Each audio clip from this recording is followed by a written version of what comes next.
আজকের রেসিপি ভাত আর সয়াবিন ভাজা কিভাবে তৈরি করব প্রথম থেকে শেষ অবধি ভিডিওটি দেখতে হবে আর অতি অবশ্যই সঙ্গে থাকতে হবে। ঝটপট বানিয়ে নিতেই পারো তোমরা এই রেসিপিটি।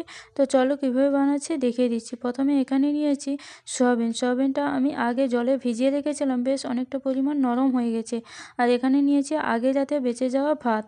তো চলো সয়াবিনটাকে ভালোভাবে হাত দিয়ে নিংড়ে এইভাবে জলটা আমি বের করে নেব। এবার নেওয়ার পর এখানে দিয়ে দিচ্ছি একটা ডিম, পরিমাণ মতো লবণ, হলুদ গুঁড়ো, লঙ্কার গুঁড়ো, তারপর দিয়ে দেবো হচ্ছে কর্নফ্লাওয়ার।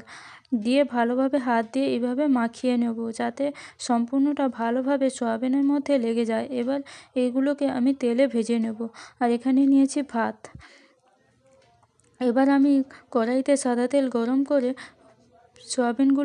সবকটা সয়াবিনগুলোকে এইভাবে দিয়ে দেবো। দেওয়ার পর সম্পূর্ণটা লাল হয়ে ভাজা হয়ে গেলে আমি এখান থেকে সবকটা সয়াবিন তুলে নেব। সুন্দর করে লাল হয়ে যাওয়ার পর আমি এগুলোকে তুলে নিচ্ছি। এবার ওই কড়াইয়ের মধ্যে পরিমাণ মতো তেল দিয়ে এবার দিয়ে দেবো কুচনো পেঁয়াজ। পেঁয়াজটা ভালোভাবে নেড়ে চেড়ে নেব। পেঁয়াজটা লাল হয়ে ভাজা হয়ে গেলে এর মধ্যে দিয়ে দেবো হচ্ছে বিনস কুচি, তারপর এর মধ্যে দিয়ে দেবো হচ্ছে গাজর কুচি, তারপর দিয়ে দেবো হচ্ছে মটরশুঁটি। দিয়ে ভালোভাবে নেড়ে চেড়ে নেব যাতে সবজিগুলো প্রায় সেদ্ধ হয়ে যায়। এরপর আমি এর মধ্যে দিয়ে দেবো হচ্ছে স্বাদ মতো লবণ।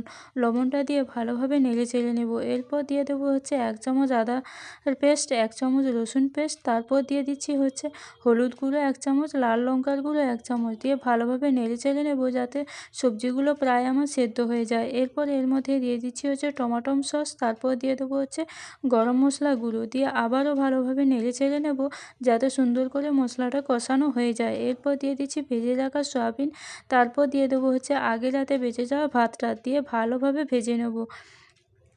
ভালোভাবে ভেজে নেওয়ার পর এবার মশলাগুলো প্রায় সম্পূর্ণটা ভালোভাবে মাখিয়ে নেব। ঝটপট এটা তোমরা ট্রাই করতে থাকো। ভালো লাগবে রেসিপিটি। ভালো লাগলে লাইক, কমেন্ট এবং শেয়ার করে দিও। আর রেসিপিটি খেতে অপূর্ব লাগবে।